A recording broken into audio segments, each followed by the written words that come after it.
दिन भर के भागदौड़ के बाद जब हम बस में बैठे तो कब आँख लग गई पता ही नहीं चला। और सुबह जब आँख खुली तो हम थे पहाड़ों की रानी कहे जाने वाली हिमाचल प्रदेश की समर कैपिटल शिमला में, जहां हमारा वेट कर रही थी हमारा ट्रैवलर। अगले 9 दिनों के लिए यही गाड़ी हमारी सवारी होने वाली थी। Meanwhile,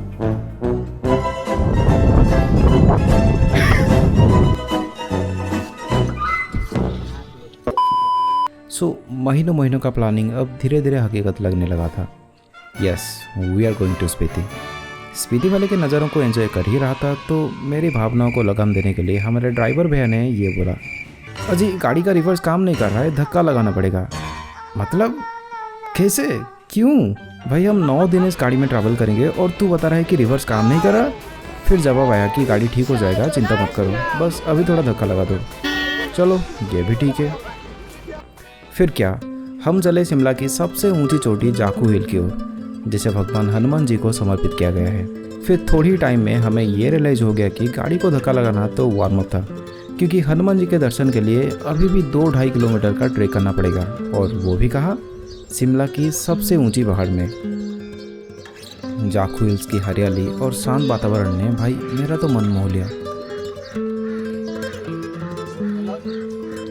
थोड़ा ट्रेकिंग, थोड़ा व्यू को एंजॉय करते करते हम पहुंच गए श्री हनुमान जी के मंदिर में। यह मान्यता है कि रामायण काल में जब लक्ष्मण जी घायल हुए थे तब हनुमान जी संजीवनी बूटी की खोज में हिमालय आए थे और इसी पहाड़ी पर विश्राम किया था। मंदिर के परिसर में 108 फीट ऊंची हनुमान जी की प्रतिमा है, जो दुनिया की सबसे ऊंची हनुमान प्रतिमाओं में से एक है। जाखू हिल से हम शिमला की खूबसूरती एंजॉय कर ही रहे थे कि तभी हमारे मित्र स्मारक का चश्मा एक बंदर ने ले लिया। वैसे हम दाग देना चाहेंगे सुधांशु भैया की चतुराई का, जो 20 रुपए की चिप्स एक्सचेंज करके बंदर से चश्मा वापस ले लिया।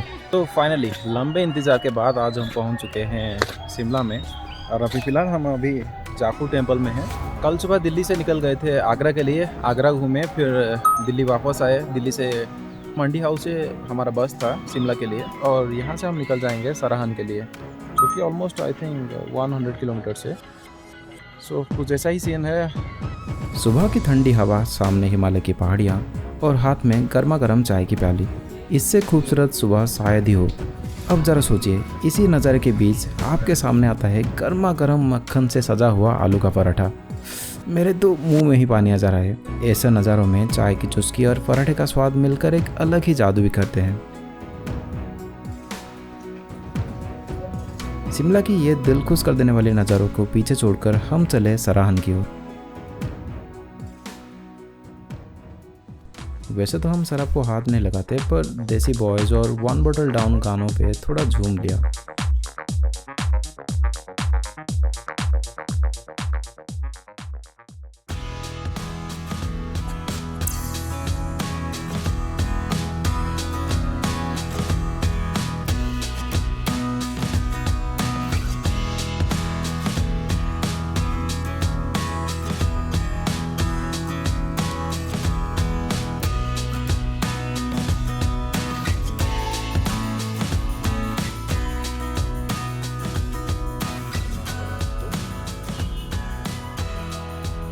तो फिलहाल ये है हमारा रूम।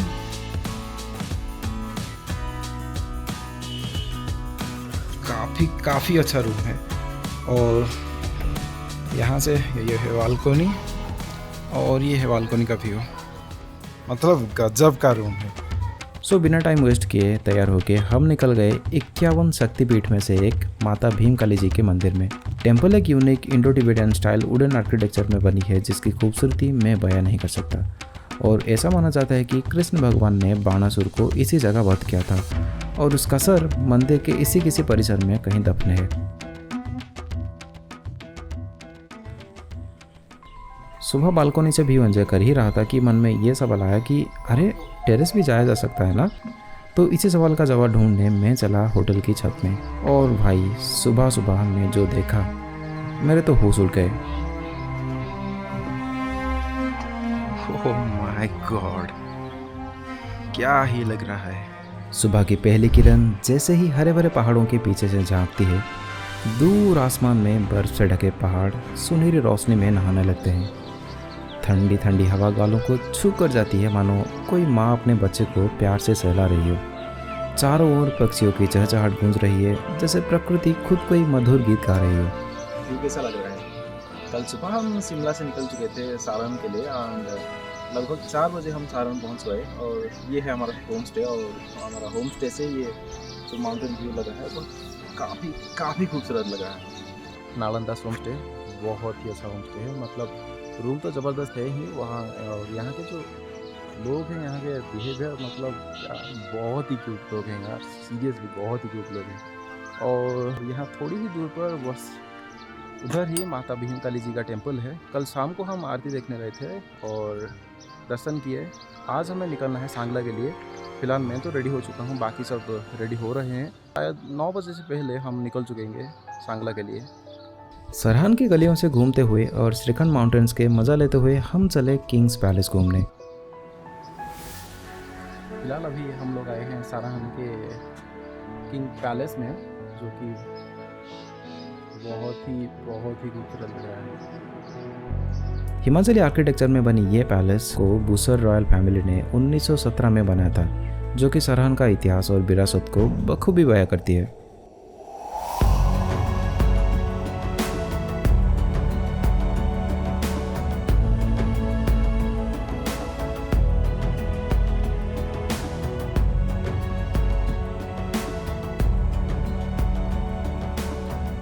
सरहान से सांगला का रास्ता सतलुज रिवर के साथ में ही गुजरता है। पहाड़ों को काट काट कर बनाई गई ये सड़क आपको सतलुज रिवर के नीले पानी का आनंद लेने में तो खूब मौका देती है, पर उसके साथ आपको डराती भी है, क्योंकि आपकी एक गलती और आप 100 फीट नीचे। सो इस तरह हम पहुंचे सतलुज रिवर व्यू पॉइंट में।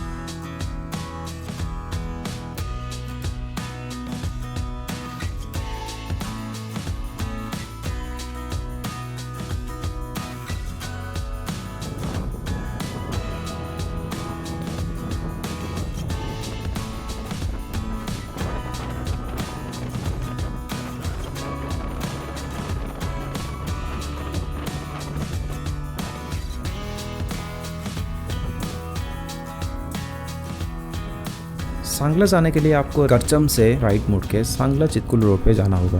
एंड इसका रास्ता ट्रस्ट मी बहुत ही डेंजरस है। एंड उसके ऊपर ट्रैफिक लग गई तो आपको रिवर्स लेके सामने आ रही गाड़ी को रास्ता देना पड़ेगा। डिड आई से reverse? Alright, single lane road, जगह जगह पर बुरे पैचेस। वैसे तो हम बहुत ही जद्दोजहद करके आ ही रहे थे कि हमारा टायर पंक्चर हो गया। एंड लकीली हमारे पास में एक पंक्चर शॉप मिल गया। एंड भाई साहब क्या ही व्यू था उस दुकान से, हमारा सारा टेंशन को एक ही झटके में ख़त्म कर दिया। फिर हम निकल पड़े कामरू फोर्ट की ओर।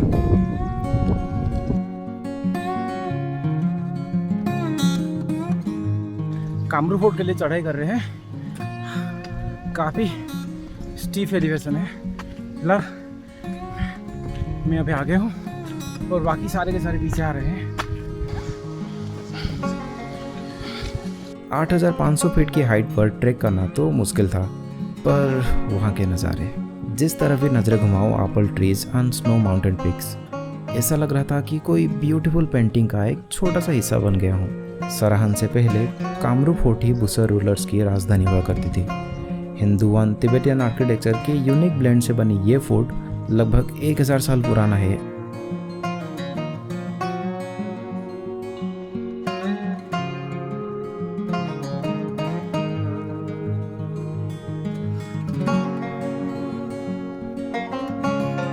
सो सांगला की वैली के शानदार नज़ारों का मजा लेते लेते हम निकले हमारी होटल की ओर।